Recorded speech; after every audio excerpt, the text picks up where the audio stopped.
Assalamualaikum warahmatullahi wabarakatuh. Kembali lagi bersama saya di channel ini. Kali ini kita akan kembali membahas perhitungan obat-obatan yang biasanya digunakan di ICU. Kali ini kita akan membahas tentang perhitungan obat morfin. Sebelum saya mulai, saya ajak kembali teman-teman untuk mengklik subscribe dan aktifkan lonceng notifikasi di channel ini ya. Oke, jadi morfin ini indikasinya adalah sebagai pereda nyeri ya. Dalam artian di sini analgetik, tetapi morfin ini sifatnya adalah analgetik yang opioid. Jadi dia masuk dalam zat narkotik sehingga dia membutuhkan resep dokter ya untuk penggunaannya. Jadi beberapa indikasi untuk penggunaan morfin ini adalah pada kondisi nyeri pada akut myocard infarct ya, atau infark myocard akut. Bisa juga pada udem paru akut, kemudian pada pasien yang mengalami kesakitan dengan derajat nyeri sedang hingga berat. Nah, namun untuk morfin ini ada efek samping juga yang dapat ditimbulkan, tapi tergantung pada dosis, kekuatan, dan lama penggunaan obat. Efek sampingnya macam-macam ya, yang biasanya muncul itu seperti adanya mual, muntah ya, penurunan suhu tubuh, kemudian ada bingung, perubahan frekuensi nafas, dan perubahan frekuensi jantung. Nah, rumusnya sama ya, rumus dasarnya untuk perhitungan untuk di ICU ini obatnya penggunanya adalah menggunakan siring pump. Nah, rumusnya itu dosis yang diminta dibagi dengan jumlah pengenceran ya.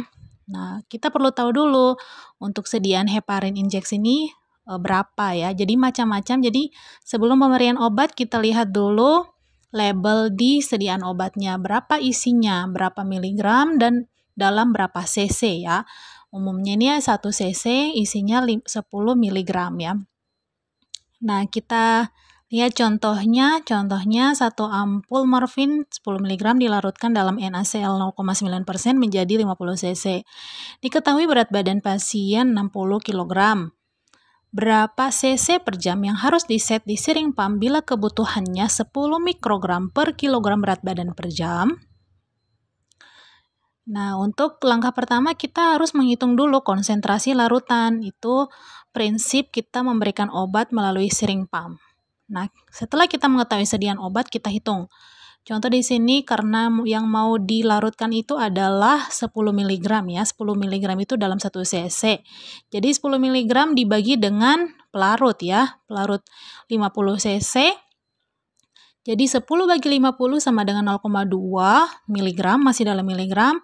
Namun kita perhatikan ini kebutuhan atau dosis dari dokter itu adalah dalam bentuk mikrogram. Oleh karena itu miligramnya kita bawa ke mikrogram. Jadi 0,2 dikali 1000 menjadi 200 mikrogram.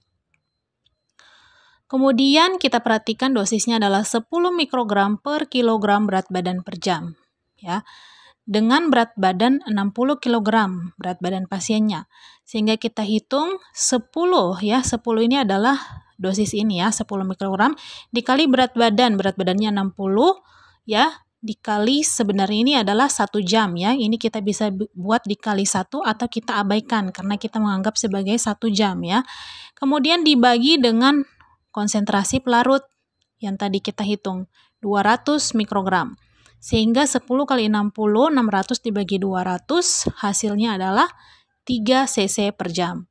Maka rate atau kecepatan pemberian obat ya, morfin pada pasien ini melalui siring pump yaitu kita set 3 cc per jam. Karena kecepatan pada siring pump kita hitungannya adalah cc per jam. Jadi yang paling penting kita perhatikan adalah dosisnya ya. Kalau diminta mikrogram, kita berarti bawa dulu konsentrasi obatnya ke mikrogram. Kalau misalkan hanya miligram, berarti tadi kita menggunakan yang dalam satuan miligram ya. Oke, itulah tadi pembahasan tentang morfin. Saksikan untuk bagian selanjutnya adalah perhitungan nitrogliserin. Jangan lupa subscribe, aktifkan tombol notifikasi, dan share ke teman kalian yang membutuhkan. Semoga bermanfaat. Wassalamualaikum warahmatullahi wabarakatuh.